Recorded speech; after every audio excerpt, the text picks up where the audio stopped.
Welcome back, everyone. In our last episode, we delved into the top 10 interview questions asked in the fascinating world of machine learning. If you missed it, make sure to check it out. In this video, we shall be focusing on the top 10 interview questions with respect to generative AI, and this is going to cater everybody, beginners, intermediates, and even experienced professional who want to jump into the field of generative AI. In now all of our previous videos, we have talked about ebooks that we have created, which has 100 plus interview questions with respect to ML, DL, generative AI, and various other topics. And we have asked for 50 comments. Because of low comments, because of not meeting that value of 50 comments, we are not able to send out the ebooks to you, which we are really sad about. So in this video, let's try to hit that milestone of 50 comments. Write down your AI experience or something that you want to tell, or at least if you have nothing to talk about, just write down ebooks, and we will be sending you the beautiful ebooks that our team has created, that has more than 100 plus interview questions with scenario based questions. That is definitely going to help you out. What are you waiting for? Comment down right now and see you in the video.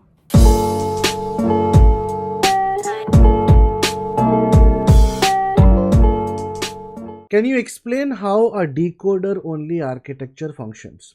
So if you are asked this question, especially in generative AI related interviews or in NLP related interviews, you can potentially start talking about transformers. In case you have a good hold on transformer architectures, start from there, right? Because transformers are nothing but a combination of encoder and decoder architectures, right? In transformers, input goes from here, and then from each block the output is basically going to the decoders, and decoders respond in this fashion. So for example, you are solving a machine translation problem. Let's say, how are you? Now that's your input, which is in English, and let's say your expected output is in Hindi. So it will be like aap kaise ho, right? This is a general transformer architecture. Now this part is the encoder and this part is the decoder. Try to understand the difference between encoder and decoder, right? So this is your input, which is fine, no problem in understanding. When it comes to encoders, encoders are specialized to analyze and understand the data, right? Understand the input and the data. So they basically have an understanding on data, understanding of data, right? When it comes to decoders, they are more inclined towards generation of text, generation of text. Now transformers is a very old concept that was that was originated long back. I'm not 100% sure, but around 2007, right? So we can have a check before we commit. Transformers, when was invented? Transformers with in NLP, right? Around 2016. I was thinking 2017, 2016, right? So around that phase, transformers were created, right? But researchers realized that it is better to divide these architectures, and that was the reason why they invented two different models. One of them was, which is a encoder only architecture, and the second one is a decoder only architecture. So if you cut down and you do not have this part, then comes to the decoder only architecture. Encoder is good at understanding data, good at analyzing the data. Decoder is for generation of text. Now one thing you might think is, okay, before moving on, encoder, what are the examples? BERT, right?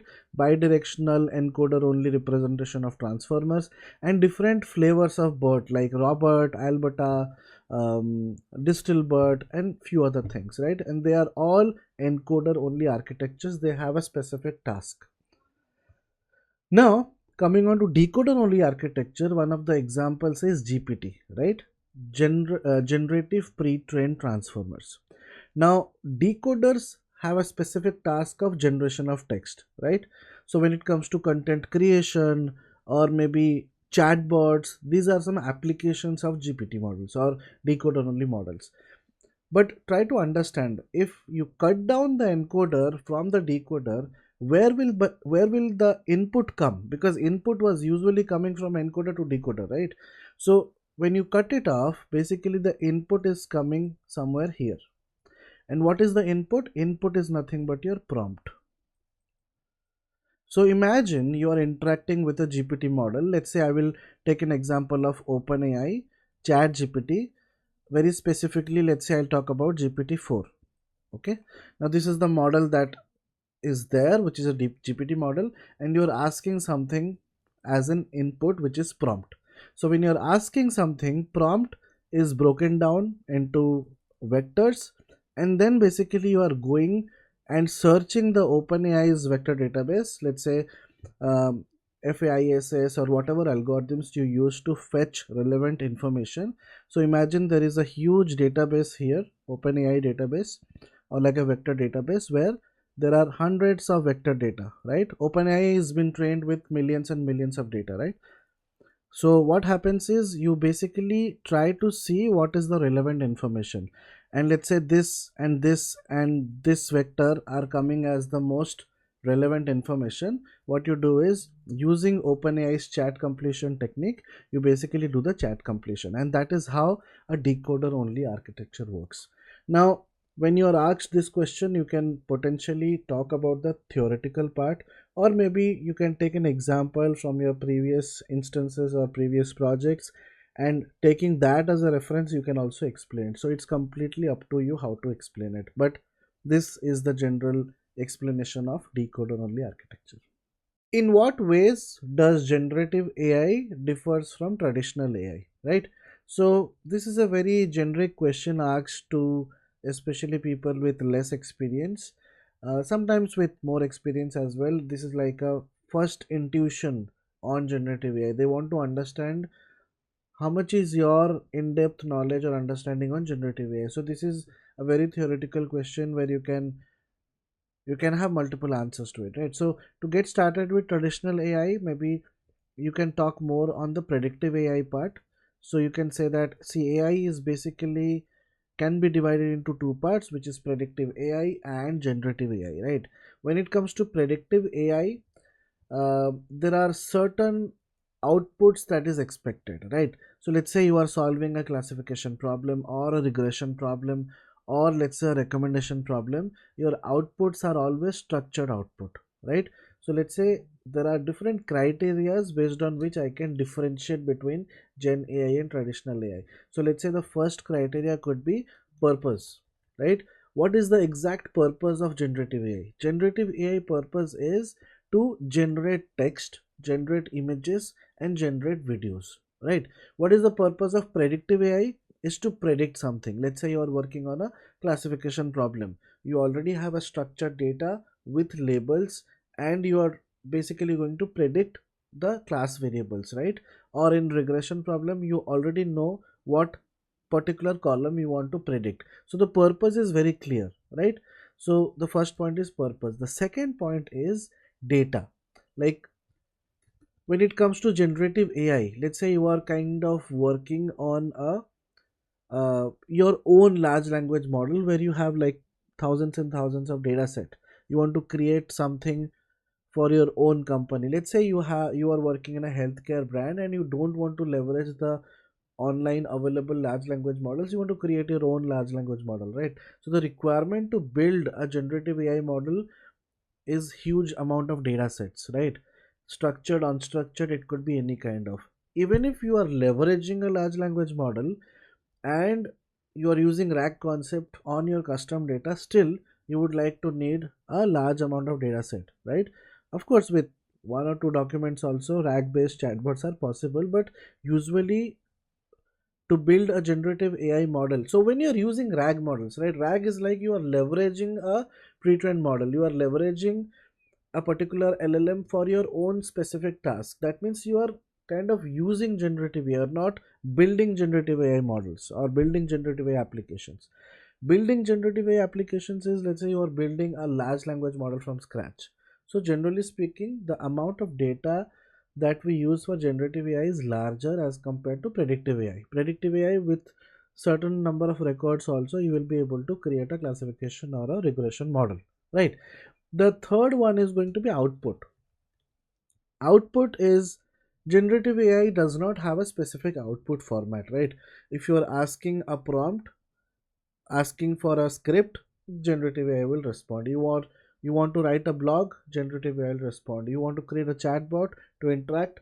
So the output is, there are n number of outputs, especially in generative AI, and they are generated text, right? But in predictive AI, the outputs are very simple, right? Either you are solving a classification problem or a recommendation problem, right? Now coming on to applications, you can talk about various applications of generative AI, like text generation, content creation, chatbots. These are the different applications. And then when it comes to traditional AI or predictive AI, you know what are the different applications, right? The fifth one will be model complexity. Model complexity, when you're dealing with generative AI, you are basically dealing with more complex architectures, right? So let's say you are either leveraging GANs or transformers, so they are complex architectures, right? With the help of libraries, it's very easy, but the background, the back end of it is complex, right? But when it comes to traditional AI, like predictive AI, when you are leveraging a random forest algorithm or a linear regression algorithm, the model's complexity is not too high, right? It's very understandable. A lot of things are understood how it works, but especially in GANs and transformers, many things are kind of done in a black box, so it's little bit difficult to understand. So see, this is just my way of answering. I Whenever I take such problems or take such questions, I have multiple criterias based on which I differentiate. But generally speaking, also you can talk generally about predictive AI. This is what predictive AI does. This is how generative AI does. If you want to focus more on generative AI, on image, text, video generation, you can talk about that. So there are different ways of answering, right? So this is my way of answering. If you have a better way, of course you can do it. Some people who are very confident on generative AI, they'll potentially drive this discussion more towards generative AI and will pop those kind of jargons which they are confident on, because there can be counter questions, right? After this question, there can be a next question like, okay, you talked something about rags, right? Can you tell me how does rag works? So if you have confidence on those topics, drive your interview in that way. The next question is, can you describe one of the projects you have implemented previously? And of course, we are in the generative AI module. So describe one of the Gen AI projects that you have previously implemented.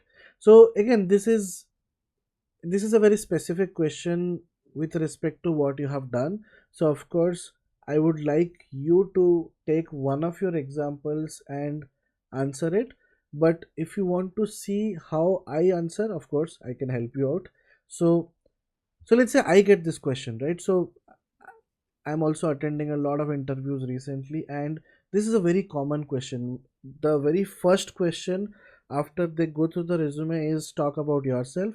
And when I talk about myself, based on which company I'm applying for, what is the job description, I try to give some relevant use cases that I have worked. For example, I have so the requirement is more on deep learning side. I try to focus more on my deep learning and computer vision capabilities.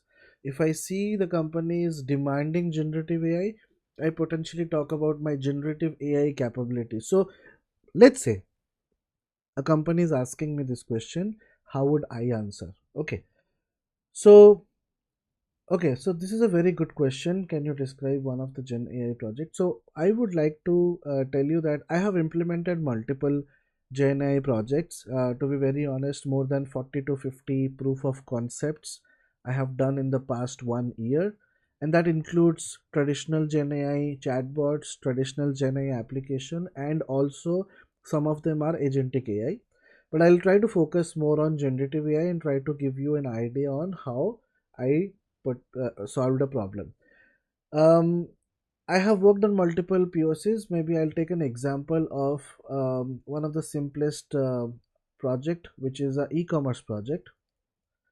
So the company basically reached out to us. The problem statement was, so there was a company called as XYZ. I will not name the company. So they reached out to us.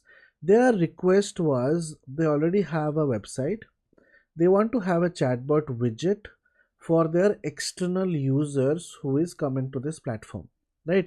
Now, unlike a very traditional chatbot, they don't want to have just a predefined question and answer set so that the chatbot answers. In fact, they wanted us to scrape their entire website. So let me write down what their problem statement was. Scrape at least 10 to 15 pages from the website, and along with that we have a generic Q&A document. How would you leverage these documents to create a chatbot? So my solution here was very straightforward. Okay, web scraping is not a big deal. So we took some libraries, Beautiful Soup and various other libraries are there to scrape these pages. So let's say we scrape these pages, right, textual data, and let's say we, out of these 15 to 10 to 15 pages, we have all the PDFs, right? So these are the PDFs that we have, right? Now from these PDFs, what happened was, of course, we did some traditional chunking method, and from this chunking we basically created a word embedding, right? And this word embedding, we were storing it in a vector database. So in our example we used Pinecone. So this was our vector database that we used, Pinecone. Now imagine what we were trying to do is building a chat interface, right? So I'm taking an example. So let's say this is a UI, right? And in the UI there is a chatbot, right? So a user comes to the UI and basically is asking a question, right? Let's say the question is very simple. What are the sustainability goals of XYZ? Basically XYZ is the company's name, right? So the user is asking this question. Now what happens is, first of all, we were using some NLP string pattern matching concepts to go through the list of Excel document. So Excel document already had let's say 100 question and answers, right? Now out of these 100 questions, maybe there is a chance this question is exact match. If it's an exact match, it's well and good. If it is not an exact match, let's say the question in the Excel is sustainability goals of the company are blah blah blah, right? That's one of the question and there is an answer. So using string pattern matching concept, so there are various concepts like TF, IDF. If you would like to talk about these algorithms, we can go through it. That's how I pitch. If I have an understanding on these algorithms, I will name these algorithms. If not, I will just simply say using some string pattern matching concepts. TF, IDF is there, cosine similarity is there. So based on these kind of techniques, we were actually getting the most relevant question, right? Now here there are two ways. Either you get or you don't get. If you get, you are directly giving that, sorry, you're directly giving that answer. My bad. If you get this output, you're directly giving that answer to the front end. Simple. But if you are in this category, no, then what happens is, then you are basically converting it into vector data. Of course, vector data conversion is done here itself, right? Vector data, and here also, maybe I'll just write it down here so that it is easy to understand. Okay, so we are converting it into vector data, and then you are basically going through this vector database. In vector database, out of these 15 documents, there are a bunch of vector data, right? Bunch of vector data. You would be getting some relevant information. Let's say this, and some other vectors are coming as part of the relevant information. So here what happens is there is a call to OpenAI. So what goes into this OpenAI is your input question, which is what are sustainability goals of XYZ, of course in vector format, plus relevant information, and all of them are in vector format, right? And OpenAI basically has the chat completion functionality, chat completion, and then it is basically going and giving the output to the user. And that's the overall architecture diagram. So of course we have used the concepts of RAGs because we are dealing with custom data. Of course, we have done chunking, we have used chunk size, chunk overlap, word embeddings concepts are used. So this is how a general RAG pipeline will look like. But in this particular example, this is how the architecture looks like. Now, from here, there could be multiple follow-up questions. Or why did you choose Pinecone as a vector database? Why didn't you go for a vector index? Now, vector index is a very local solution. If you are creating a small application, vector indexes will work. But if you are looking at scaling, from that point of view, vector databases are always a preferred option. And why Pinecone? There were other options as well, but from the cost point of view, we analyzed, and Pinecone was something which was in budget, client approved it, and we have started using it. Right. So this is how you can answer, because there is no right or wrong on why Pinecone is preferred than any other technique. Some other questions could be, oh, you talked about the string pattern matching, right? Can we deep dive into it? Can you talk more about how TF-ITF or how cosine similarity works? So if you have a confidence on that, as I told you, pitch those terms. If not, generally talk about string pattern matching. And if they're interested in that topic, they will ask you. And of course, in that scenario, you cannot dodge. Few other questions could be, okay, how do you like to, okay, currently you're using OpenAI, fine. What are some strategies in this architecture diagram that you can use to minimize my OpenAI cost? So here I would like to make this architecture little bit more complex. How? So imagine user 1 has asked this question, right? Long back. After 3 months, user 5 is also asking the same question. Why do we, and let's say this question is not available in the Excel sheet, why do we need to have multiple calls to OpenAI or any large language model? What we can do is, for each question and answer, we can actually store these questions and answers in a database. Vector database is not needed. Simple MySQL database or any NoSQL database is also fine. You can store them. So eventually what will happen is, when a user is asking a question, the first layer of authentication will be from the Excel sheet. If you don't find the questions from the Excel sheet, you can potentially jump into the database, your MySQL database. If you still don't find an answer in the database, then actually you can do the OpenAI call, right? So that is how I can reduce the cost from OpenAI.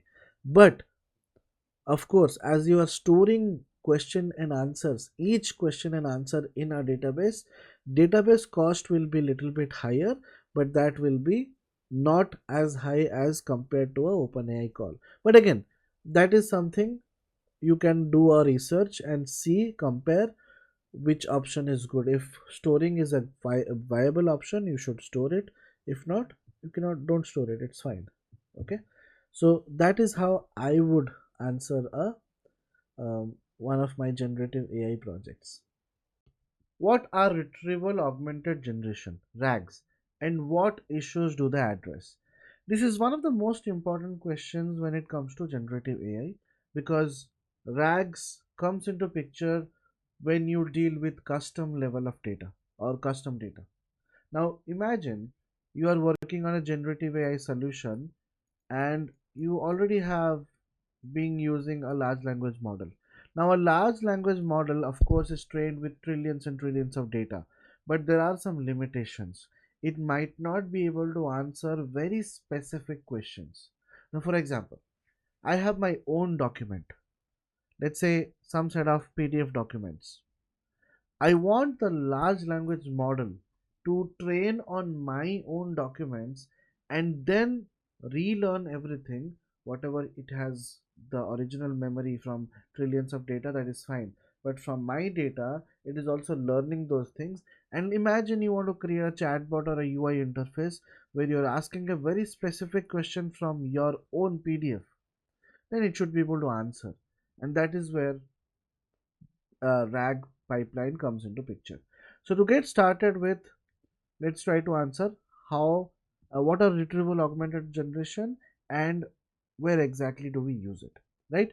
So retrieval augmented generation are divided into three different parts, which is retrieval, that means retrieving some information from somewhere. Augment means augmentation, increasing the data. And generation is nothing but the generation part, the final layer, how to generate the final output, right? Now, what is the theoretical meaning or theoretical definition of RAGs? So RAG, retrieval augmented generation, is nothing but a AI framework that enhances the performance of large language models by integrating external knowledge retrieval into the generative process. Instead of relying solely on the static training data of the LM, RAG retrieves relevant information from external sources such as databases or knowledge repositories. Okay, I'm reading through directly from ChatGPT. You might not be able to see this on the screen, but I have another screen. So let's try to understand why this concept was popped up. Okay, you can take any example, but I have a good example. For example, imagine I'm a Vodafone user. I also gave this exam in the lecture videos. Imagine I'm a Vodafone user and this month's my every month's bill is around $100, or maybe let's say ranging from $100 to $200. Fine. This month I got a bill of $2,500. Now if I go to ChatGPT, imagine I just go to ChatGPT right now and try to ask, hey, why is my Vodafone bill this much? So you can simply go to ChatGPT. Let's say I go to ChatGPT and I ask, my Vodafone bill this month is $25,000. Why is it too high? Can you check? This is a very specific question with respect to my bill, with respect to Vodafone. But you can see ChatGPT is still answering because it is giving you a very generic answer. What could go wrong, right? Imagine, okay, there is one ChatGPT who has given you an answer, right? So imagine that as AI1, right? AI1 has given you an answer, fine. Imagine I'm creating another bot which is AI2. Now AI2 has access to all the Vodafone internal documentations, let's say all the Vodafone internal documentations. It also has access to the Vodafone database, let's say a MySQL database, and it also has information about my bills. So all of this information it has. Now if I ask this AI, boss, why is my bill high?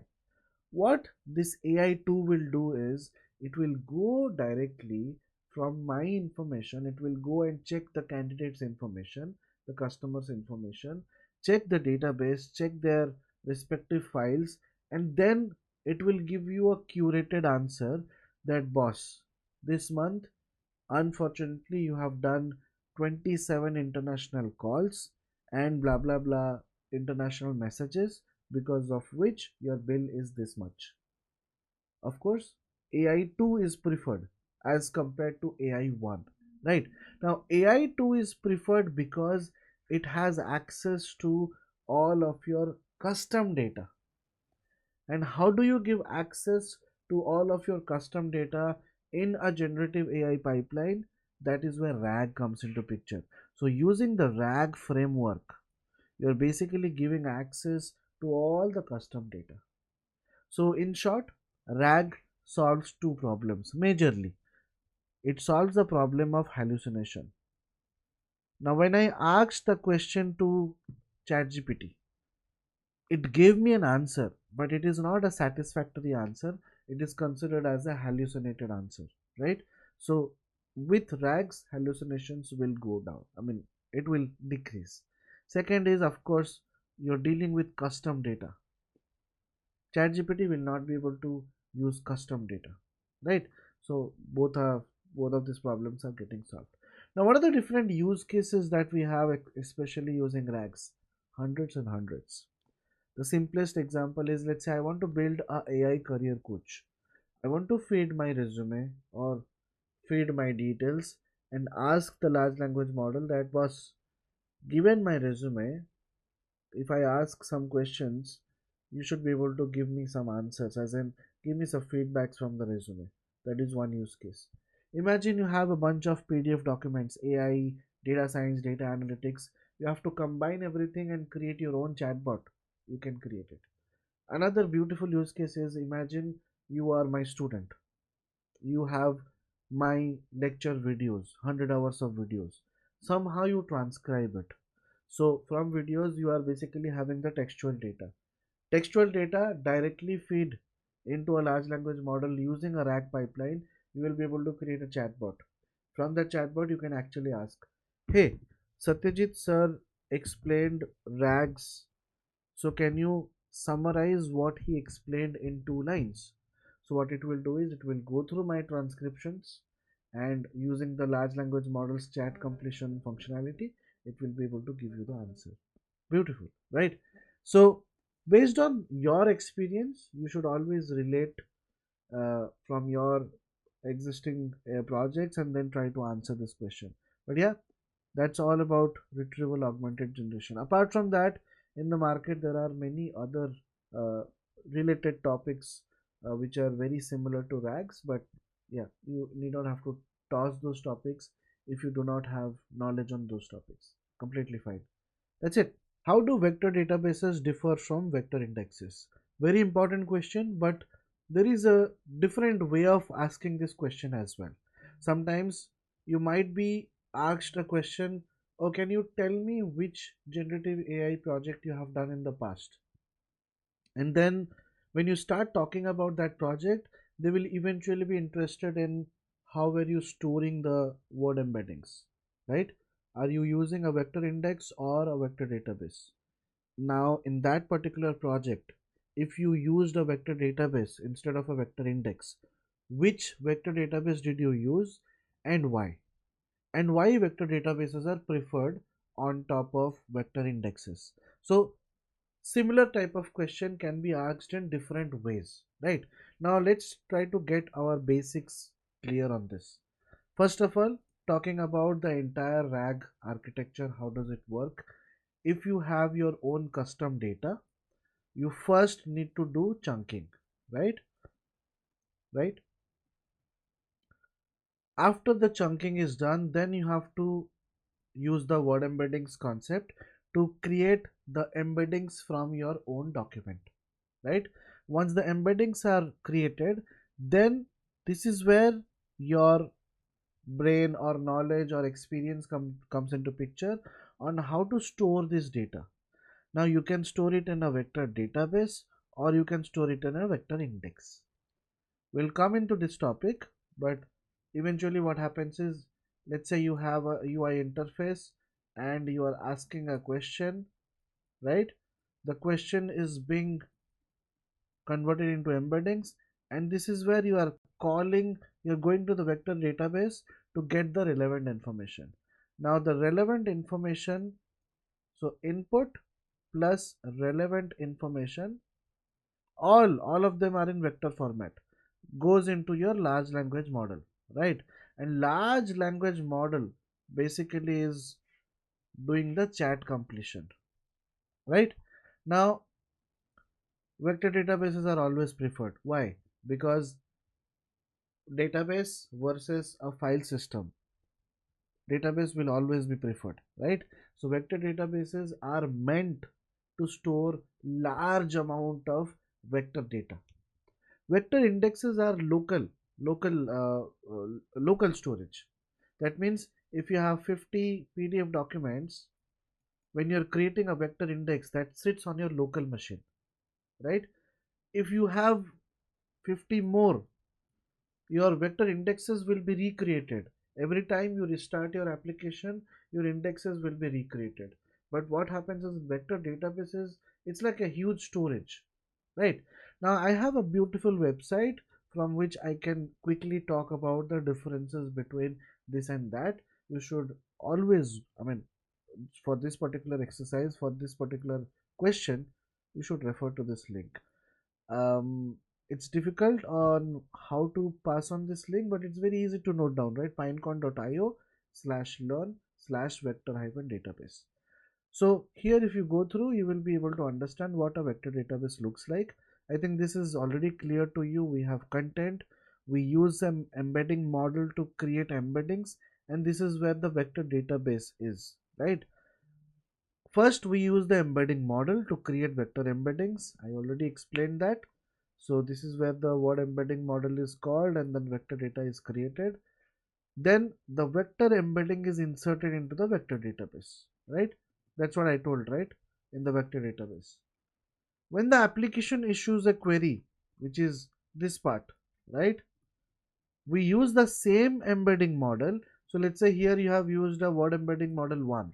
We use the same embedding model and then we get the embeddings, right? And then from that embedding we basically query to the database to get some relevant information, right? And then the next step happens where we take the input with relevant information to LLM. Now, what is the difference between vector database and vector index?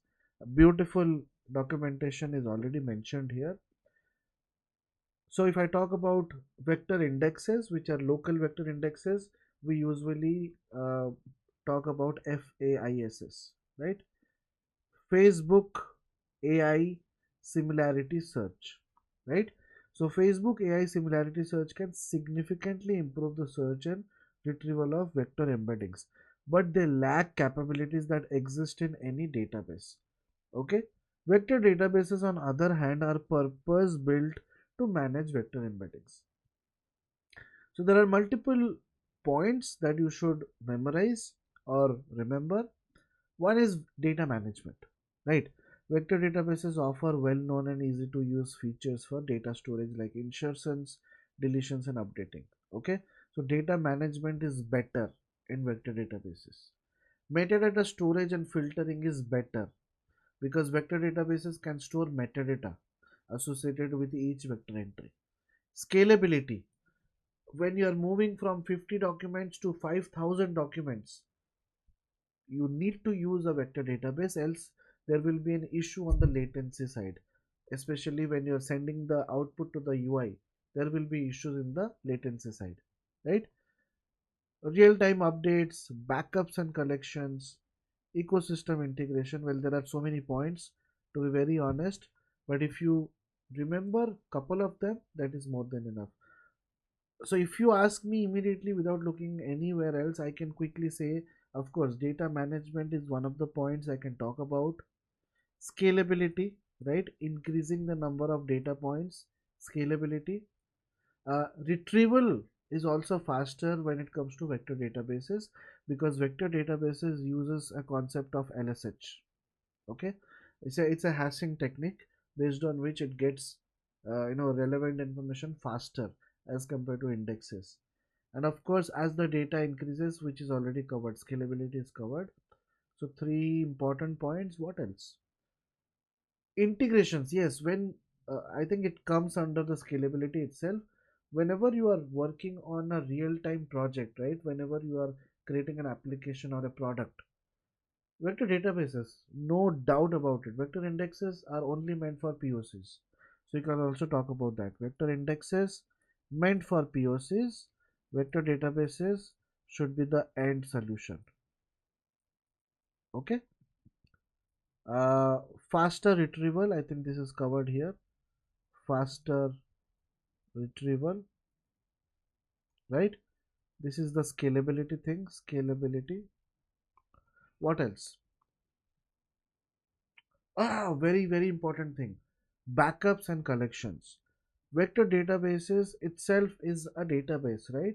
So there is no issues. Whenever some issues happen, let's say your new PDFs comes into picture or old PDFs are gone, your data is always safe, right?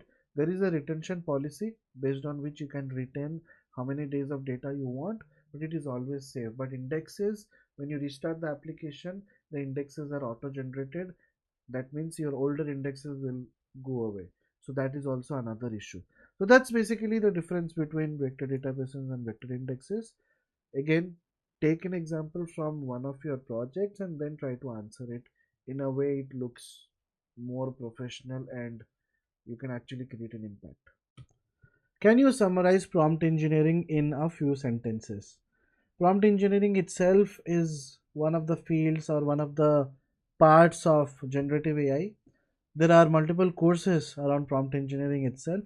So what exactly is prompt engineering? Prompt engineering is simply the art of writing prompts and the way you should write the prompts such that your task is accomplished. For example, you are talking to a language model and you have a certain task, right? For example, you want the language model to do a translation activity for a particular sentence from English to French. Then you have to write the prompt in a way that your expected values or expected output is achieved. As simple as that. And prompt engineering is the art of it, the engineering of writing down prompts. So again, you can talk about the basics like decoder only architectures. One of the examples is a GPT architecture, which is generative pre-trained models or generative pre-trained transformers, where prompt goes into as an input and then eventually we get the generated text as an output, right? So when you are working on prompts, when you're writing down prompts, there are certain things you should always remember. So there are six key things that you should always remember. The first key thing is context. So context is very important. After context comes persona. So I will try to write down the six objects or six important things and then we will try to talk about each one of them. Examples or exemplar. Exemplar is the official word. You can also write it as examples. And then we have persona. A persona is already mentioned. Task, format, and tone. These are the six important things when you are writing down a prompt. Right. First of all, what is context? If I ask you as a human to human level discussion, let's say I ask you write down an essay on which topic, that has to be the follow-up question from your side, right? Similarly, if you go to ChatGPT, well, we don't have ChatGPT in Hong Kong, so basically we will be uh, using POE. So let's say write an essay in 100 words. So you're giving them the task in 100 words, write down an essay, but the topic of essay is not provided, the context is not provided, right? As this is a language model, it is by default creating a random topic and creating an essay, right? But if there is a human to human level of interaction, of course there will be a follow-up question from your side, right? Sir, what is the context? Or boss, what is the context? So context is very important. Context basically means on which topic are you going to do this job. Persona basically means, okay, let's say this is POE, fine. Now I'm going to attach my resume. So let's say we will be having, I should be having, yeah, let's say I have my resume. Now here, see what I'm trying to write, okay? As as an AI or an AI expert. So I'm writing down as an AI expert, review this resume and tell me whether this resume is good for a senior data scientist profile that expects candidates to have a good knowledge on NLP, generative AI. And also tell me what are the good phrases in my resume and what are the weak phrases in the resume. So this is the question. Now when I'm asking ChatGPT or the language model to behave as an expert, so that is what I'm expecting him to, like the ChatGPT to behave. I want you to become an AI expert and review my resume, and then you can see it has already reviewed, blah blah blah blah blah. Areas of improvement is also provided, good phrases are provided, weak phrases are provided, right? You can see responsible for digital transformation of the company, too vague. Worked on a few proof of concepts, could be more specific about results or technologies used. Initiated the digital transformation, lacks detailed outcomes, right? So that is basically persona. How would you like the language model to behave while answering this? Now persona is not mandatory, but if you provide persona, it's always good, right? Examples is something like when you are asking for doing a task but you already provide an example. For example, what I'll do is generate a small YouTube script for a video on uh, AI is revolutionizing the world.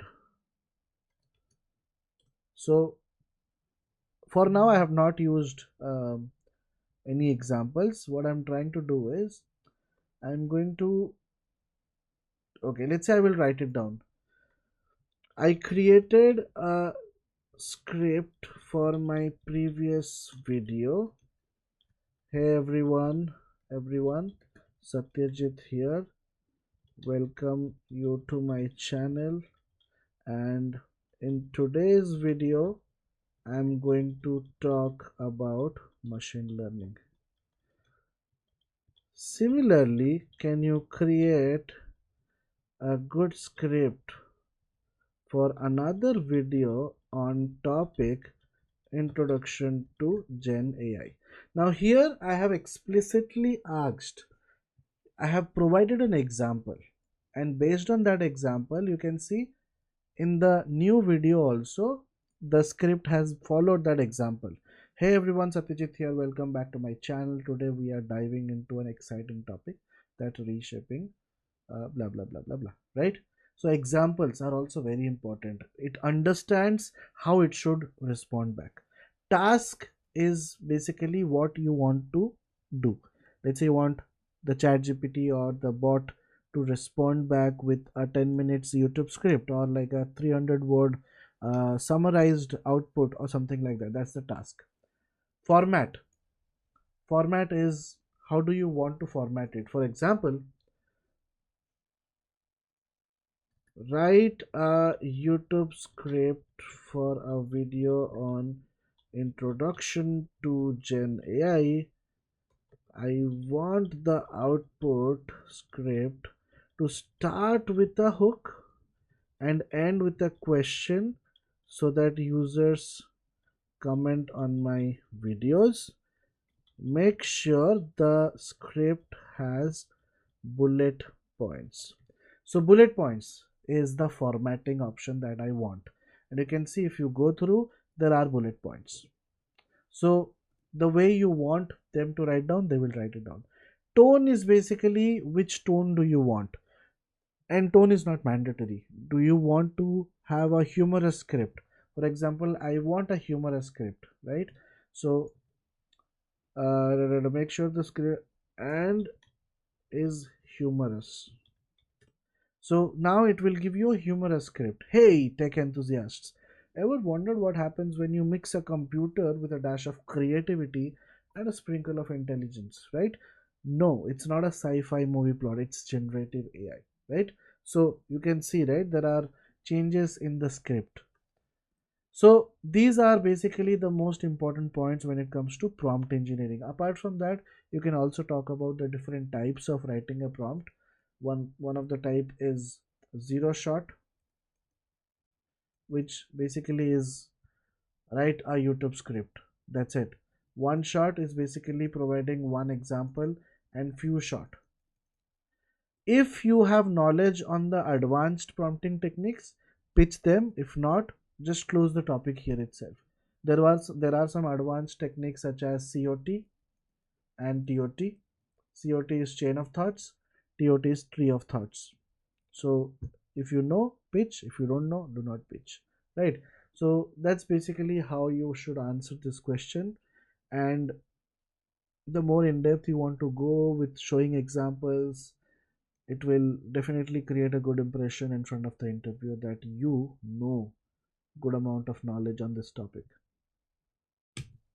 Hi, welcome to this scenario based question in generative AI. If an insurance company approached you about their lengthy claim processing steps and requested automation using generative AI, how would you tackle this challenge? So, when you usually get a scenario based question in an interview, it basically means this application or this use case might be relevant to their business, and they're expecting you to brainstorm and give a kind of a suggested solution or something like that, right? So if you understand the question properly, then go ahead, take some time. Sir, I would need like 5 to 6 minutes or at least 2 to 3 minutes to think through. Let me do some architectural diagram, and once I'm good, I will come back.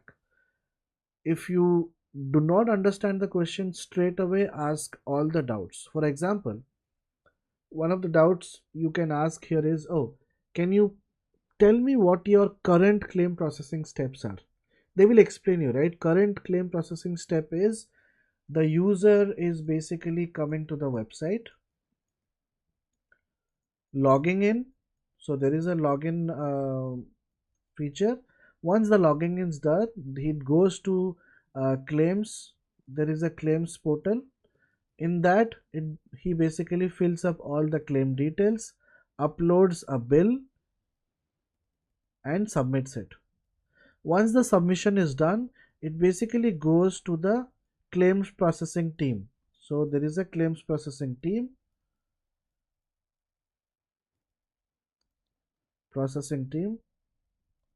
who goes through a bunch of documents. There are some handbooks and various other things, rule books. They go through these documents, they check the bill, they do a thorough check, and then they basically give an either an approval or a rejection. That is the current process, and this team usually takes this particular thing is usually like 15 to 20 days, and they want to cut it short to like 5 to 10 minutes. Is it possible? Possible. I have built this application for one of the clients, and that is where I created this scenario based question for you. So how we solve that problem is, first of all, try to understand what could be your inputs here. So one of the inputs could be your bill. So bill is very important, and the second are these handbooks, right? So medical handbooks.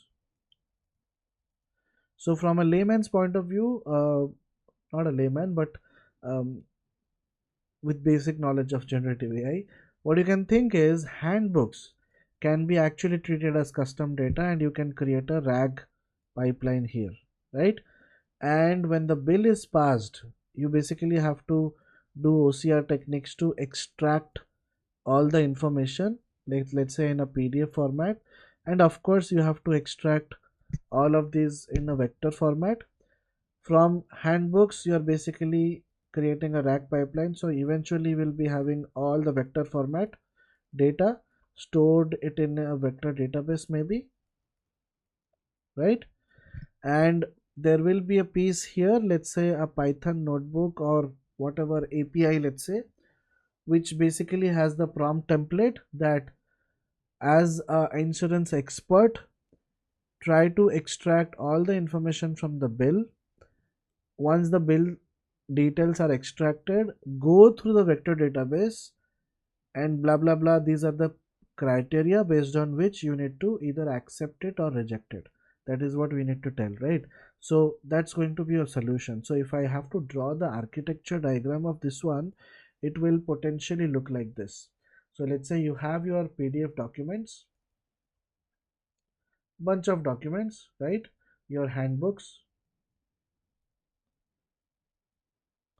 What I'm going to do is, of course, I will be doing the chunking and these kind of things and vector data, and then storing it into a vector database, right?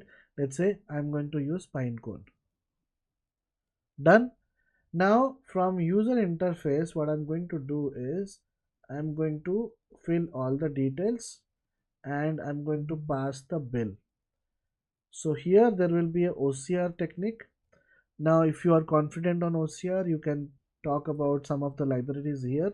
Let's say Tesseract or Easy OCR, or maybe we can use some AWS services, or maybe Azure services, document intelligence. Okay, whatever names you have, just talk about all those names. Now, once OCR is done and once you have all the information in a PDF format, then you are extracting the vector database, the vector data from it, right? And from here, you are basically calling the Python notebook where we have mentioned a prompt template that based on these details, try to go through the vector database and get all the relevant information and say whether it is accepted or rejected, right? Now here basically comes your OpenAI, or maybe in simple terms you can write it down LLM. Just write down LLM, and then this is the final thing. So chat completion is done, and you are basically giving a executive summary.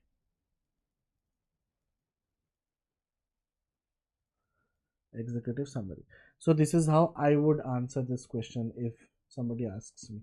There could be a lot of follow-up questions about vector databases and all those things, about prompt templates, about OCR techniques. What if you have handwritten bills? Possible. Handwritten bills can easily be handled by Tesseract and AWS TextEract, even Azure Document Intelligence. So nothing to worry about. Nowadays, simply large language models directly can be called for OCR. You don't even need these specific OCR libraries or OCR methodologies. Directly large language model inside the LangChain interface itself, there are some already some OCR methods written, so you can directly extract information. But of course, there will be a cost here, right? When you are calling a large language model to extract information from bill. So it's up to you whether you want to use OpenAI or a large language model here, or you are okay with using a open source Python library or whatever it is. Because if you use AWS and Azure services, they will be costly, right? And they are free. So this versus large language model, it's cost. This is also costly, this is also costly, but overall that you can handle that, right? So but overall that is how you answer this question.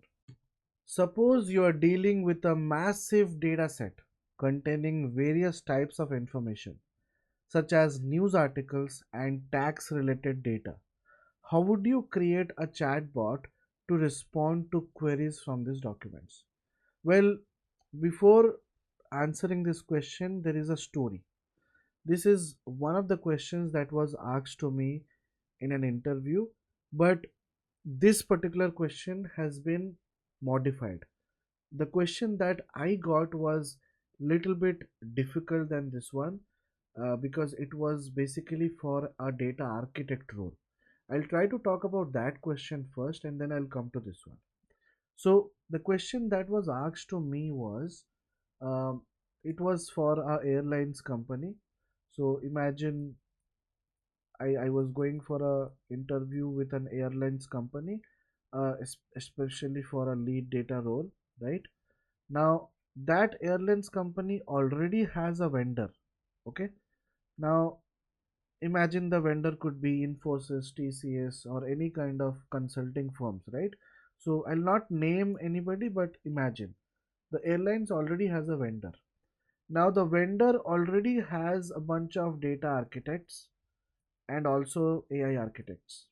Okay, they have already developed a lot of solutions. So basically, they have created multiple chatbots. They have created a chatbot for their internal teams. Let's say I will write it down as chatbot 1. They have created chatbot 2 for another team, chatbot 3, chatbot 4, chatbot 5.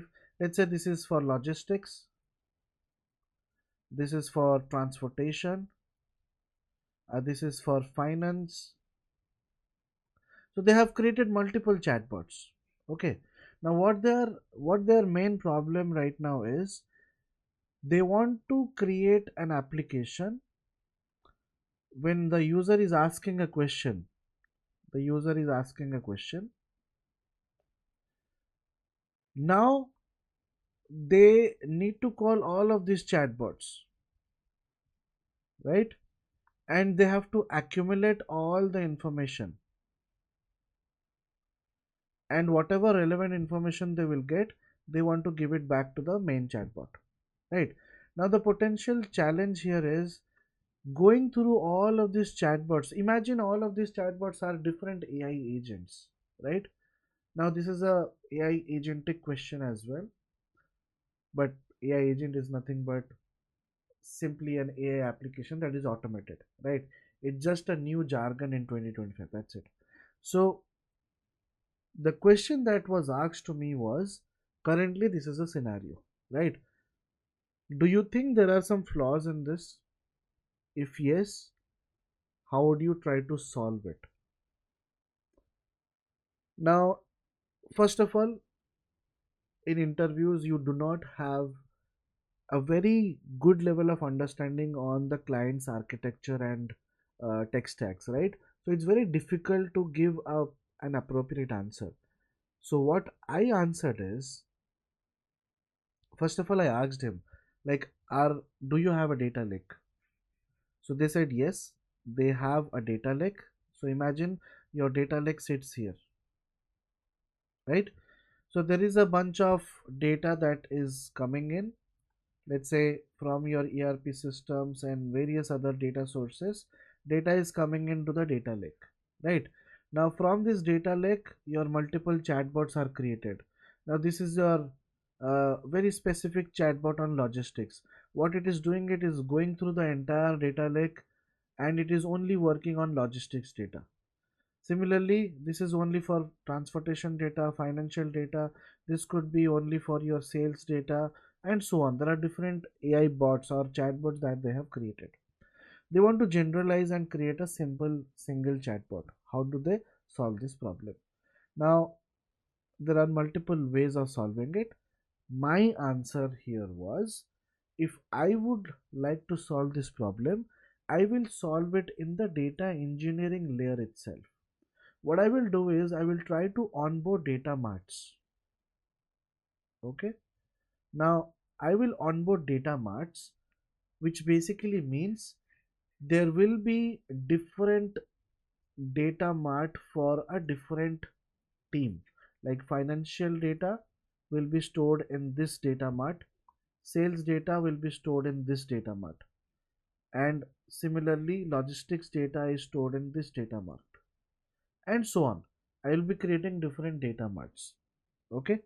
Now, if I create different data marts, first of all, the first problem is when you are creating a specific chatbot, logistics chatbot need not have to go through the entire data lake. It will directly go to this data mart, fetch the data, and will be able to give you some answers in which latency time will increase, it will be faster, and it is efficient, right? That is my first solution. And on top of that, after doing this, there is another solution on the generative AI side, which is when the user is asking a question, right? From the question, I can actually do a classification model, intent classification, to identify which type of question is this. Is this related to financials or sales or logistics?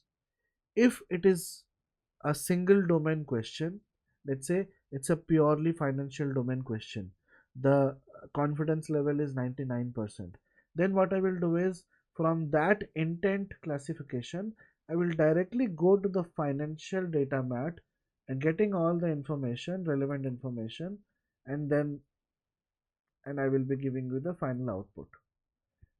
Imagine from the question is bit trickier, it is both financial and sales. In that case, I will be going to both of these and then getting all the relevant information. So this is how I answered, and the interviewer liked it, and they also asked some follow-up questions.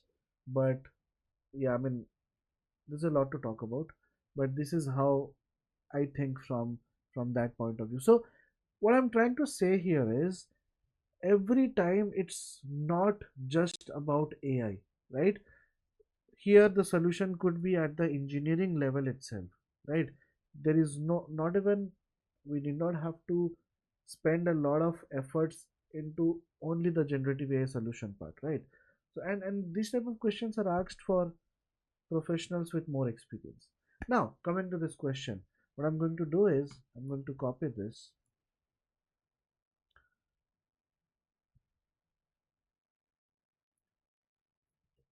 Okay, now let's try to answer this particular question. So keep my previous answers in mind, right? The question here is, suppose you are dealing with a massive data set.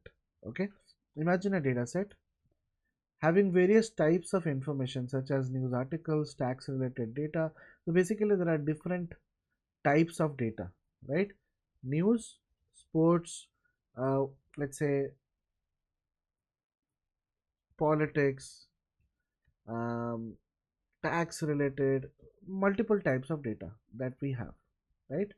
Now, what we need to do is when the user is asking a question, let's say you want to create a chatbot. So let's say you have created a front end, right? When the user is asking a question, let's say, can you can you tell me how much runs did Sachin Tendulkar score in 2011, right? Or maybe if this is your internal data, um, how much did Mr. X um, score in the inter-district championship, something like that. So from here what you can do is you can actually call a machine learning model. So your machine learning model is nothing but your text classifier. It basically identifies, oh, this is a sports category. Once it identifies the sports category, then it does the same thing. It creates the vector database, a vector word embedding. Now all of this data is already in your vector database. Let's say you want to store different information in different indexes. Index 1 has news, index 2, index 3, index 4, right? There are four different indexes.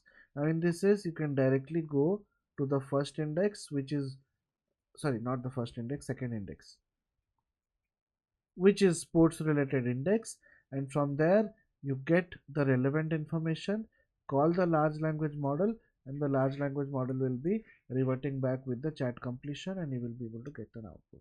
So this is a blend of predictive AI and generative AI. Very very good question, I feel.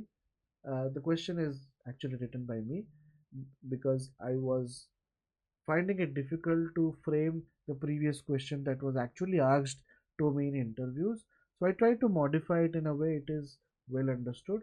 But if you get these kind of questions, please take your time. Ask as much questions you want to ask the interviewer. Get your doubts clarified, and then take a pen and paper and try to get the solution, like what could be the potential solution. While working on a Gen AI problem statement, how do you choose large language models? One of the very common questions asked in generative AI interviews. So, how do we answer it? Now, the very first thing that you need to do here is let them know what are the different type of large language models that are available, right? So, if I talk about large language models, there are two, right?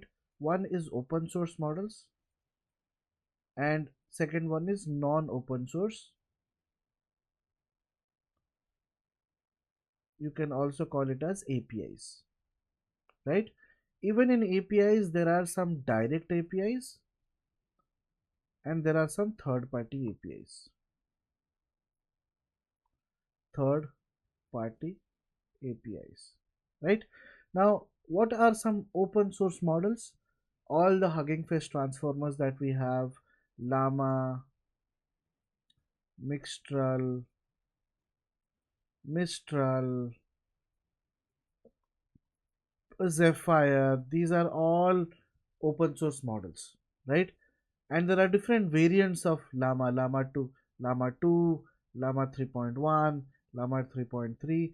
Nowadays we have Llama 3.5, which is not yet public officially, like the model is not available, but it will be available soon by the time you are watching this video. Mixtel also has different versions, 7b, 13b, different versions are there. There is mini Llama, mini Mixtral, mini Mistral, so whatsoever. And the range from the lowest will be like, let's just give it a guess, 2 GB to 20-30 GB. Like huge models are also there, right? Now when I talk about non-open source, there are APIs. Direct APIs, you can use OpenAI, right? Or directly you want to use Gemini, you can use. Third party APIs, there is Grok. Grok also provides Llama. They also provides Mixtral, these kind of things, but here it is APIs. That means you will be calling the same model, but the model is not physically present on your system. It is present somewhere else, maybe in some cloud storage that Grok is aware of. Right now, how do we get started with this question? Of course, to talk about this part, right? But when they ask you, okay, in your previous project that you have delivered to a client, right? uh, of course in interviews they usually are more concerned about the actual productionized uh, models, right? Not the proof of concepts. Proof of concepts you can do with anything, right? But when you are productionizing it, whether the client is using OpenAI or any other thing, it depends. Now, if you have experience working on a production level environment, then you can actually tell your story on why you choose OpenAI or why you choose Mistral. So, my way of answering is something like this. Now, what I usually do is I will tell them, okay, the choice of LLM, of course, comes from the client, but in case the client is confused or the client does not have that kind of expertise or knowledge whether to choose this or that, what we usually do is whenever we do our proposal, business proposal to the client, we give them multiple options. We give them some options from APIs, their potential costings, and we also give them some of the open source models like Llama 13b is like a 7 GB model, blah blah blah. And if you go for an open source model, then of course the large language model costing is not there, but as it is a huge model like 7 GB, 10 GB, 15 GB, we need to have a storage cost. So I also provide a cost estimation. So that is how I tell the clients, and based on that client takes a call. Okay, now from that also, if client is not able to answer, well, what I can do is I can give a differentiation based on multiple factors. The first factor is cost. Of course, cost is the first factor. Then comes performance.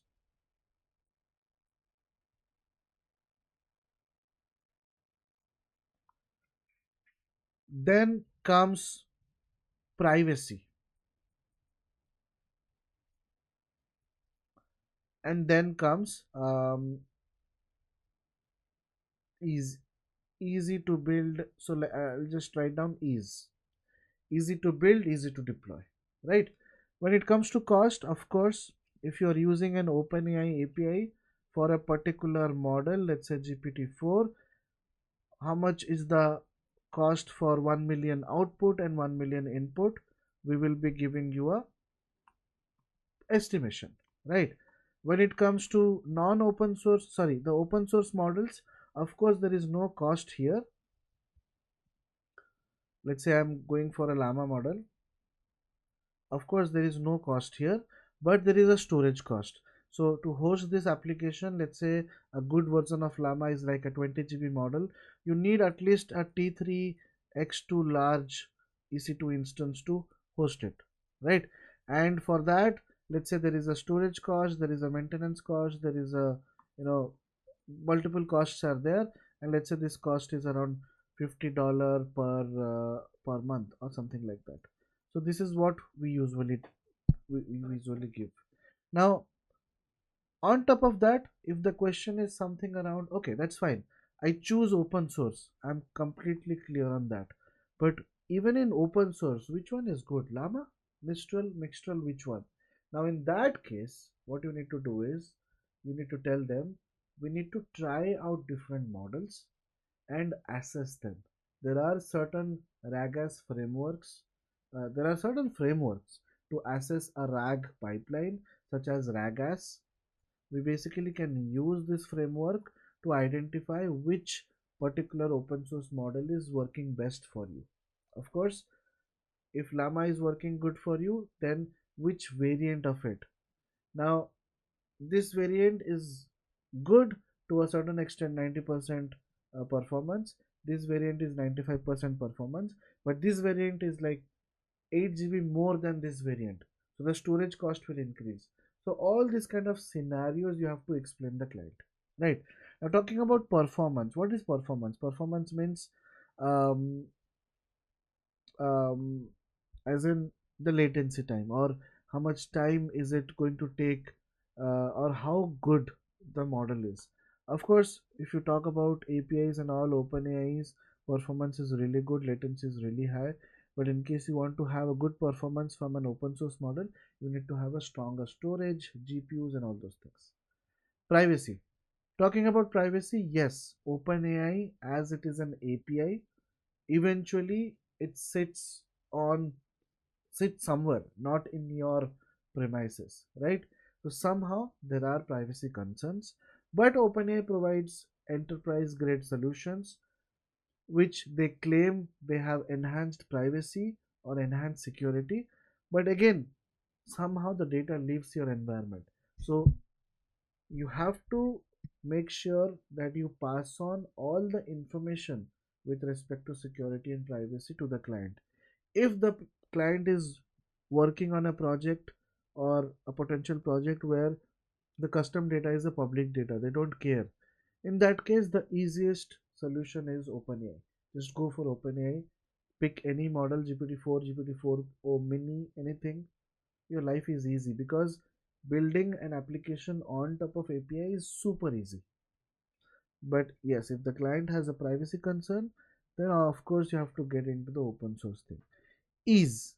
When it comes to ease of building a model, open source models are little bit difficult to build. Okay, non-open source models, which is APIs, OpenAI is the best. OpenAI is the best, I would say. Tick. I will just do it tick, tick. But when it comes to non-open source models, or sorry, open source models like Llama, or let's just pick Llama, okay?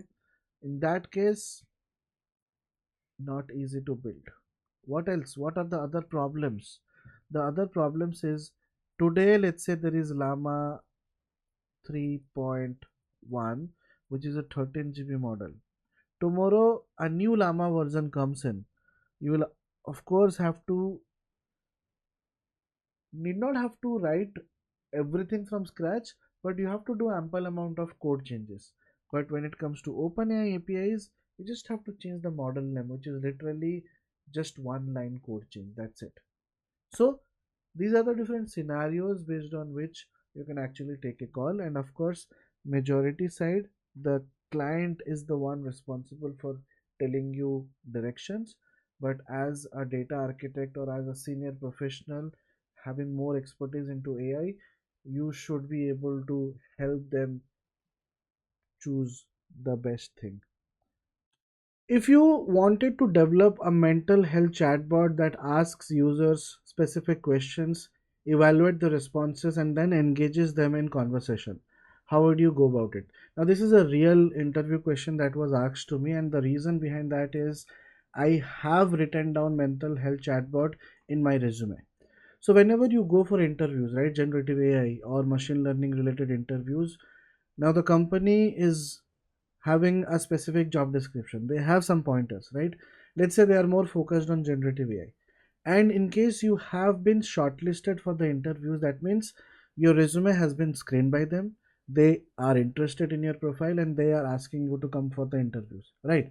So eventually they will be looking at what is mentioned in your resume and what projects resonates with their use cases, and based on that they will be asking you the questions. So in one of my interviews, I was asked this question about, okay, you have developed a mental health chatbot based on generative AI. Can you please walk us through what was done? How did you manage to understand the business problem statement? What was the ask by the client? And what did you do? So let's get started. So in this particular use case, we did it for a Hong Kong based startup. Now the use case was the company, the client wanted us to create a it was a proof of concept, and later on we handed over the APIs and codes and everything, and then their backend team took it forward and deployed. So we were not a part of the deployment, but we were a part of the proof of concept building, and we were also provided we had also provided documentation, code walkthroughs, and knowledge transfer to their team. That was the part of this project. Okay, but the use case is something like this. They wanted to have an application. Imagine they wanted to have a web application. Okay, now when this web application is open, let's say the user is coming in, the user fills in some basic details like about himself, about his education, about his likes and dislikes, and immediately after that the user will be asked a questionnaire. Okay, now this questionnaire will consist of, let's say, 10 or 20 questions. So I will write it down, let's say 10 questions. Now, these questions are psychological questions, okay? Psychic questions, which basically does not have a proper answer. Now, some of the question examples are, let me try to open my Excel sheet and try to write it down here so that you can also see what are the different questions that we had. So, let's say these are some of the questions, okay? Um,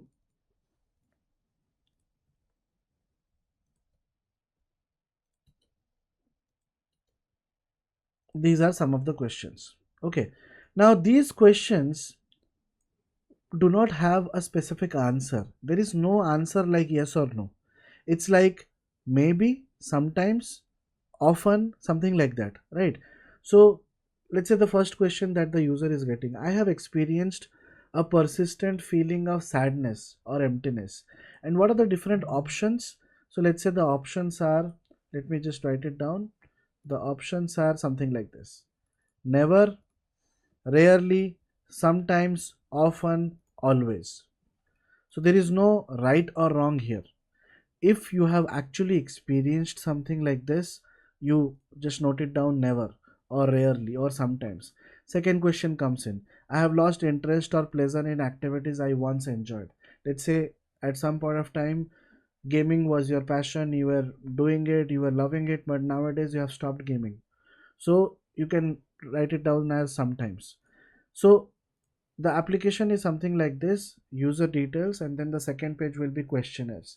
Now based on the questionnaires, you have to evaluate the questionnaires, take the questions, take the answers, and then based on whatever the user is providing, whatever the answers user is providing, Here you have to call the large language model. Now when you call this to the large language model, of course you will be using a prompt template. So the template could look like this, that you are a mental health practitioner or a mental health expert or a psychologist who will be dealing with this particular patient or particular person, and these are the questions and this is how the person has answered. Now based on his mental conditions, can you talk to this candidate or this person and make him feel good, something like that. And here the chat window opens, right? So here the chat window opens, and then in this chat window you can actually chat with the psychologist. That is what the application was. And then later on they also added a new thing, that without even the questionnaires, if the user wants to directly access the chatbot, let's say I want to directly access the chatbot, as simple as directly going to ChatGPT and asking about you. So let's say if you go to ChatGPT and ask, um, I am not feeling good since last 5 6 days, feeling depressed, lot of anxiety, what to do. Now here also what happens is ChatGPT will be able to interpret your question and will be able to answer, right? Now in this one you can actually feed a prompt template, something like you are going to act as a psychologist, and whatever the user is asking, take that as an input, keep it in your historical loop and try to answer and make the person feel good. That was the motive of this application. Very simple application, but this is what it is. So there are two different flows if I talk about. So one of the flows is the direct chat, right? So if I try to draw the flowchart diagram, this is how it looks like. There is a user, understandable. Now there are two different flows. The first flow is the direct chat. So we have the direct chat. Of course there is a prompt template here, and here they are asking a questionnaire.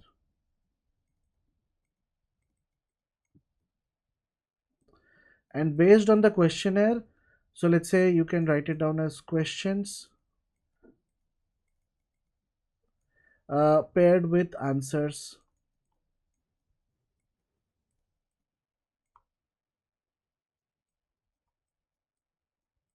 And then you're basically AI prompt, and you're calling the large language model here, and then the large language model is able to talk to you, something like this. This could be a flowchart.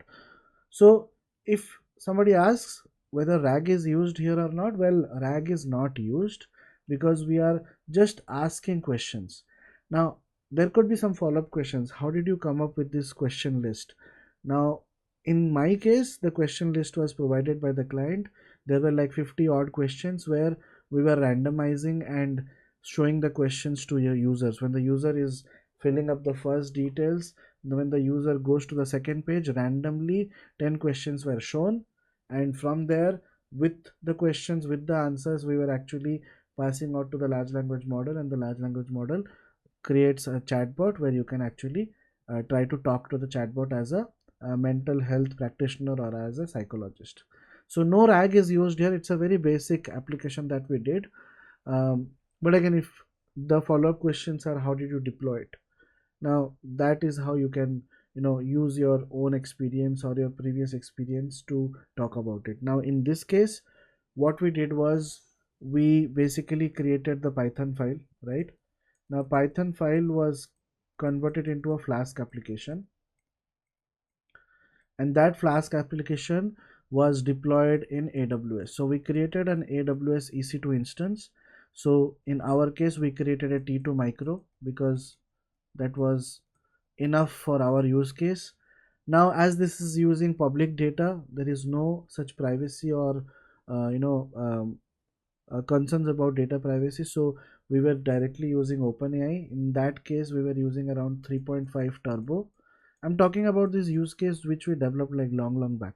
Okay, so we we created a EC2 instance, and then in the EC2 instance, of course, it was a Linux instance, and in the Linux instance, we deployed this Flask application, and once it was deployed in the primary IP, let's say whatever the IPv4 IP is, let's say 1 dot something dot something dot something slash 8080, we open this port.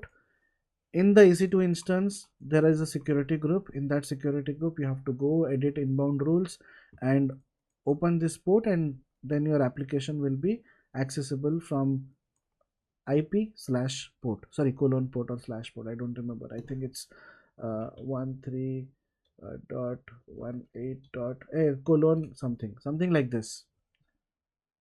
uh, some of our Flask applications are not working right now, but something like this. Now, if the follow-up question is, okay, if you want to deploy this application, uh, how do you deploy it? In that case, you can also answer in this way, that deployment depends on the client's ask. If the client is already having a proper tech stack, then we can talk about it. Where exactly they want? Do they want to be embedded in one of their web pages? In that case, we can actually create a Docker image, give the Docker image to their backend team, and then the backend team will be able to deploy it. Or else, if they want it as a Lambda function, we just convert the Python file as a Lambda function, and then from the Lambda function we expose the endpoints, and then the backend team uses the endpoints and embeds it with the UI front end. So this is how you answer this type of questions. So scenario based questions, you have to use your brain, try to link up with whatever you have done in reality, and then try to punch in the answers in a way it sounds really good.